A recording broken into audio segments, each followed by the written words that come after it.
अन्नबी सल्लल्लाहु अलैहि पढ़ के सुनाया जाए, नबी सल्लल्लाहु अलैहि पढ़ के सुनाया जाए, अन्नबी सल्लल्लाहु अलैहि पढ़ के सुनाया जाए, आने वाले नबी जश्न मनाया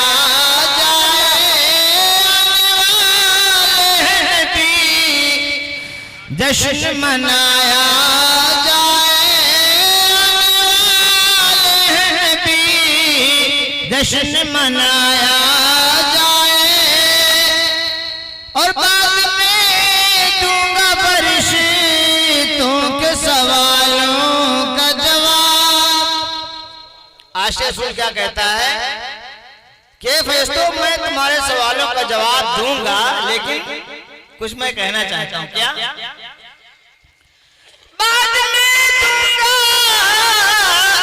फरिश्तों के सवालों का जवाब, पहले दीदार नबी हमको कराया जाए, पहले दीदार नबी हमको कराया जाए, पहले दीदार नबी हमको कराया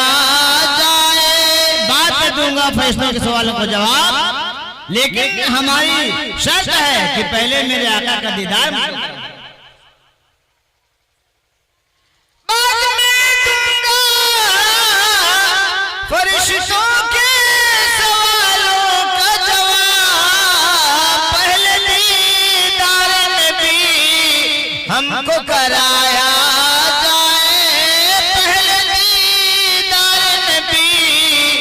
हमको कराया जाए। और अपने महबूब की दहलीज पे मैं मर जाऊं। दोस्तों, हम और आप सबको एक दिन यहां से चले जाना है, यानी रुखसत हो जाना है, खत्म हो जाना है। मरना तो हम और आप सबको एक दिन है ना भाई। मौत एक ऐसी चीज है कि इसमें किसी को इख्तिलाफ नहीं है। इस दुनिया में तमाम मजहब के मानने वाले हैं, तमाम धर्म के मानने वाले हैं।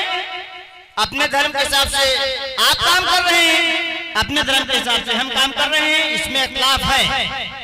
लेकिन मौत के बारे में किसी धर्म वाले से पूछा जाए, किसी मजहब वाले से पूछा जाए कि तुम्हें मरना है, तो इसमें कोई इख्तिलाफ नहीं है। हर धर्म वाला कहेगा कि हमको एक दिन मरना है। तो दोस्तों, मरना तो हम आप सबको है एक दिन, तो क्यों ना दुआ मांगे हम रब की बारगाह में नमाज पढ़ करके कि परवरदिगार आलम मेरी मौत हो तो शहरे मदीना में, मेरी मौत हो तो शहरे मदीना में हो, और दफन किया जाऊं तो जन्नतुल बकी शरीफ में दफन किया जाऊं। क्यों? अपने महबूब की दहलीज पे मैं मर जाऊं, या खुदा कोई बहाना तो बनाया जाए, या खुदा कोई बहाना तो बनाया जाए, या खुदा कोई बहाना तो बनाया जाए। अपने महबूब की दहलीज पे मैं मर जाऊं। क्यों? क़यामत आएगी और हज़रत इस्राफील अलैहिस्सलाम शोर फूकेंगे, एक आवाज होगी, जो एक कब्र में से 70-70 हजार मुर्दे निकलेंगे, 70-70 हजार मुर्दे निकलेंगे। लेकिन अगर मदीना में मौत हो गई और वहीं पे मैं अगर दफन किया गया मदीना शरीफ के कब्रिस्तान में, जन्नतुल बकी शरीफ के कब्रिस्तान में दफन किया गया, तो क़यामत जब कायम होगी, अल्लाह ताला अपनी कुदरत वाली आवाज से सबसे पहले अपने महबूब को इरशाद फरमाएगा कि महबूब अपनी कब्र अनवर में से बाहर निकल आओ, आज हिसाब और किताब का दिन कायम हो गया है। सुभान अल्लाह। फिर सरकार अलैहिस्सलाम अपने रब की आवाज से जब कब्र अपनी पाक कब्र में से बाहर निकलेंगे तो अपनी रहमत वाली आवाज से, सुभान अल्लाह, अपनी रहमत वाली आवाज से अपने दो वजीरों को इरशाद सुनाएंगे, सैयदना अबू बकर सिद्दीक रज़ियल्लाहु अन्हु और सैयदना उमर फारूक आज़म रज़ियल्लाहु अन्हु को हुक्म फरमाएंगे कि ये दोनों वजीरों बाहर निकल आओ, आज हिसाब किताब दिन कायम होने वाला है। तो सरकार दो यहाँ लेकर शाम की आवाज से दो वजीर खलीफे अव्वल खलीफे दो निकलेंगे।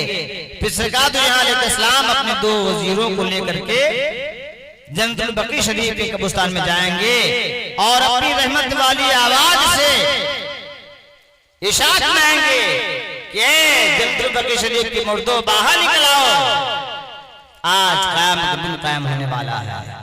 तो इसलिए मोमिनो तमन्ना करो कि मेरी मौत हो शहर मदीना में और दफन किया जाऊं तो जन्नतुल बकी शरीफ में, क्योंकि और कब्रिस्तान के मुर्दे जो निकलेंगे सैयदना इसराफील इस्लाम की आवाज से बाहर निकलेंगे, और अगर मदीना के कब्रिस्तान में दफन हो गया तो अपने आका की आवाज से बाहर निकलेंगे। सुभान अल्लाह। तो अपने महबूब की दहलीज पे मैं मर जाऊं, या खुदा कोई बहाना तो बनाया जाए, खुदा कोई बहाना तो बनाया जाए, आने वाले हैं भी जश्न मनाया दूसरी भी अल्लाह मुहम्मद वाला मुहम्मद सल्लम सलातो व सलाम अलैका रसूलुल्लाह सल्लल्लाहु तआला अलैहि वसल्लम। मेरे दोस्तों और बुजुर्गों, अल्लाह रब्बुल इज्जत अपने कलाम में इरशाद फरमाता है, सुम्मा लतुसअलुन्ना यौमइज़िन अनिन नईम, बेशक पूछ होगी उस दिन अल्लाह की नेमतों की। आज मेरी कौम का हाल ये है कि बारिश के मौसम में परिंदे चुनना चुनते हैं और चुनना चुनने के दरमियान में बारिश होती है तो बारिश के कतरे उन परिंदों के परों पे पड़ते हैं, परिंदे अपने परों को झाड़ देते हैं। यही हाल मेरी कौम का हो गया है। मैं दोस्तों, अल्लाह की नेमतों की पूछ होगी उस दिन, यानी क़यामत दिन। ये पानी पीते हो तो मैं ख्वाहिश होती है गर्मी के मौसम में कि हम ठंडा पानी पिए, तो नल से पानी निकालते हो, एक बाल्टी कम से कम पानी बाहर निकाल कर फेंक देते हो, क्या उसका हिसाब तुम्हें नहीं देना पड़ेगा? एक बाल्टी पानी निकालने के बाद वो ठंडा पानी, तुम्हें ख्वाहिश होती है कि ठंडा पानी पिए, तो एक बाल्टी पानी निकाल करके तुम फेंक देते हो। उस दिन क़यामत के दिन एक जर्रे का हिसाब देना पड़ेगा तुमको। अगर परवरदिगार आलम ने तुमको ताकत दिया है और किसी कमजोर आदमी को तुम नाजायज तंग कर रहे हो, मार रहे हो ताकत के गुरूर में, उसका भी तुमको जवाब देना पड़ेगा रब की बारगाह में। अगर दौलत दिया है परवरदिगार आलम ने और उसको जायज इस्तेमाल कर रहे हो तो कोई हिसाब नहीं, और नाजायज इस्तेमाल कर रहे हो उसका हिसाब देना पड़ेगा आपको रब की बारगाह में। इसी तरीके से हर जर्रे का हिसाब होगा। मैं दोस्तों, एक बुजुर्ग थे जिनका नाम था हजरत हाकिम असम। क्या नाम था? हजरत हाकिम असम रहमतुल्लाह। वो अल्लाह की इबादत हमेशा किया करते, रियाजत किया करते, वज़ाइफ पढ़ा करते, वो किसी के घर खाना खाने के लिए नहीं जाते थे। एक आदमी के दिल के अंदर एक आरज़ू हुई, एक तमन्ना हुई कि पूरी जिंदगी मैंने कमाया है, किसी नेक बंदे को कभी खाना नहीं, लाओ आज चले एक बुजुर्ग की बारगाह में, और तमन्ना हमारी है, हमारी आरज़ू है कि वो बुजुर्ग को हम अपने घर लाएं, खाना खिलाएं, उनसे दुआ करा लें। वो आदमी गया, वो शख्स गया हजरत की बारगाह में, हजरत की बारगाह में अरीज़ा पेश किया कि हुजूर मैं चाहता हूँ कि मेरे घर आप दावत खा लीजिए। हजरत ने फरमाया कि हम दावत खाने किसी के घर नहीं जाते हैं, और जाते हैं तो मेरी कुछ शर्तें हुआ करती हैं। इश्क़ नबी सीने में बसाना, इश्क़ नबी सीने में बसाना, सबके बस की बात नहीं, इश्क नबी सीने में बसाना सबके बस की बात नहीं, और याद नबी में अश्क बहाना सबके बस की बात नहीं, याद नबी में अश्क बहाना सबके बस की बात नहीं।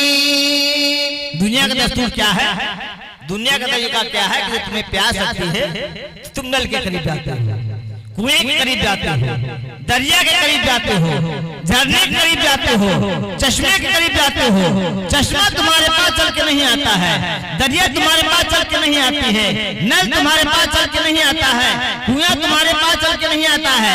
लेकिन एक तारीख ऐसी है, एक तारीख दुनिया की ऐसी है, हिंद के राजा ख्वाजा ने करके दिखाया कि आना सागर मेरे पास चल के आ गया। सुभान अल्लाह। तुम्हें प्यास लगे तुम नल के करीब जाओ, लेकिन मेरे ख्वाजा ने क्या करके दिखाया, आना सागर पूजे में आ गया। हर प्यासा पानी पीने को जाता है पानी के करीब, हर प्यासा पानी पीने को जाता है पानी के करीब, और पानी को कासे में बुलाना सबके बस की बात नहीं, पानी को कासे में बुलाना सबके बस की बात नहीं। पानी को कासे में बुलाना, आना सागर ही नहीं पूरे दिल्ली का पानी आपने एक पूजे में समा बुला लिया है ना। तो शख्स गया कहा कि हजरत मैं चाहता हूँ कि हमारे घर तशरीफ ले चलें, खाना खा लें, दावत फरमा लें। तो आपने शासनाया कि खाना खाने हम तो जाते नहीं, और जाते भी ये होते हैं अगर किसी के यहाँ तो कुछ शर्तें हुआ करती हैं। उस शख्स ने कहा कि आपकी जो शर्तें होंगी हम बात मान लेंगे, लेकिन हमारे घर आप जरूर तशरीफ ले चलें। आपने इरशाद फरमाया कि तुम्हारे घर मैं जाऊंगा, जहां जगह पाऊंगा वहीं पर बैठ जाऊंगा, तुम देखोगे तुम्हें तकलीफ तो होगी लेकिन एतराज नहीं कर सकते। इसे सोचा कि जहां जगह मतलब गद्दा बिछा देंगे, गलीचा बिछा देंगे, कालीन बिछा देंगे, हजरत को जो जगह पसंद आएगी उस पर बैठ जाएंगे। तो कहा सरकार मुझे ये शर्त आपकी मंजूर हो, मैंने कबूल कर लिया। दूसरी शर्त आपने शर्त आया कि हमारी शर्त ये है कि तुम्हारे घर खाना जो पकेगा, तुम्हारे घर खाना पकेगा, लेकिन हम खाना खाएंगे। आपने फरमाया कि खाना पकेगा तुम्हारे घर, खाना हम खाएंगे, तुम देखोगे तकलीफ होगी तुमको, लेकिन एतराज नहीं कर सकते। ईशा से कहा कि खाने में तमाम किस्म की चीजें पकवा डालेंगे, और हजरत को जो पसंद आएगा खा लेंगे, नमकीन में मीठे में तमाम चीजें पकवा देंगे। कहा सरकार दूसरी शर्त भी मुझे कबूल हो गई। आपने शर्त आया कि तीसरी शर्त हमारी ये है कि खाना खाने के बाद जो मैं बात कहूंगा उस बात को तुम्हें मानना पड़ेगा। तो इसे कहा कि खाना खाने के बाद जो बात कहेंगे कि नमाज पढ़ो, रोजा रखो, पाक साफ रहो, माँ बाप खिदमत करो, अल्लाह के नेक बंदे यही तो बात बताते हैं। कहा सरकार ये तो बहुत अच्छी बात है जो खाना खाने के बाद में आप फरमाएंगे।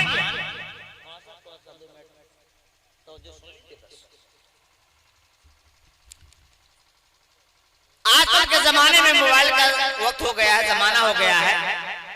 जो काम महीनों में होता था वो आधा सेकंड में हो जाता है, 1 सेकंड में हो जाता है।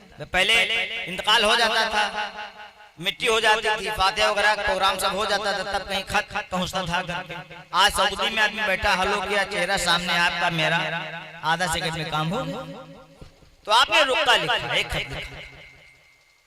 टाइम दिया कि फला महीने में फला दिन ये टाइम हमारा है, इस टाइम पर मैं आ जाऊंगा। उसने ढिंडोरा पिटवाया, डुग्गी पिटवाया कि हमारे घर फला महीने में फला दिन फला बजकर फला मिनट पे हमारे घर एक अल्लाह के बहुत बड़े बुजुर्ग ने एक बंदे आने।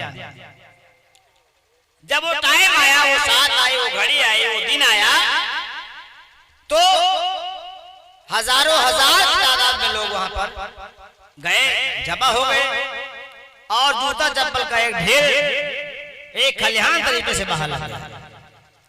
वो शख्स टाइम देख रहा था, जो टाइम दिया था हजरत ने, टाइम देखा, उसी टाइम पर हजरत तशरीफ लाए और आजिज़ी के तौर पर उसी जूता चप्पल के ढेर पे बैठ गए। उसी जूता चप्पल के ढेर पे बैठ गए। इसने देखा, बड़ी तकलीफ हुई, लेकिन इतराज न कर सका, क्योंकि आपने फरमाया था तुम्हारे घर में जाऊंगा, जहां जगह पाऊंगा वहीं पर बैठ जाऊंगा, तुम देखोगे लेकिन तकलीफ होगी तुमको, लेकिन इतराज नहीं कर सकते। लेकिन इतराज नहीं किया, बैठे रहे। खाना खाने वक्त करीब आया तो तमाम किस्म की नेमतें दस्तरखान पे लगाई गई, सब लोग बैठे, हजरत भी बैठे, लेकिन हजरत झोलियां रखे हुए थे साथ में। जब खाना खाने वो करीब आया, बिस्मिल्लाह वाला बरतिल्लाह पढ़ करके शुरू किया, सबों ने शुरू कर दिया और हजरत ने अपनी झोलिया में से सूखी रोटी का टुकड़ा निकाला जिसमें कई दिन की दहिया लगी, फफूंदी पड़ गई। बिस्मिल्लाह वाला बरतिल्लाह पढ़ा और खाना शुरू कर दिया। इस शख्स ने देखा, बड़ी तकलीफ हुई, लेकिन एतराज न कर सका, क्योंकि आपने फरमाया था खाना मैं खाऊंगा, तुम्हारे घर खाना पकेगा, मैं खाना खाऊंगा। आपने ये नहीं फरमाया था कि तुम्हारे घर ही का खाना खाऊंगा, आपने फरमाया था खाना मैं खाऊंगा। तुम्हें एतराज, तुम एतराज नहीं कर सकते, तकलीफ तो होगी लेकिन एतराज नहीं कर सकते। एतराज नहीं कर सका। सूखी रोटी का टुकड़ा आप खाना खाते रहे, सूखी रोटी का टुकड़ा यानी चबाते रहे। खाने से जब सब लोग फारिग हुए, उस शख्स को बुलाया, हजरत ने कहा कि आग जलाई जाए, क्योंकि आपने फरमाया था खाना खाने के बाद जो मैं हुक्म दूंगा उस बात को तुम्हें मानना पड़ेगा। आपने क्या शर्त है? तीसरी बात, तीसरी शर्त कि आग जलाई जाए। गया, आग जला दिया। आपने फरमाया कि एक बहुत बड़ा लोहे का तावा लाया जाए, तावा लाया, कहा आग पे रखो, आग पे रख दिया। कहा तावा जब आग ही तरीके से हो जाए तब मुझे बताओ। जैसे तावा, जैसे आग वैसे तावा हो गया लाल।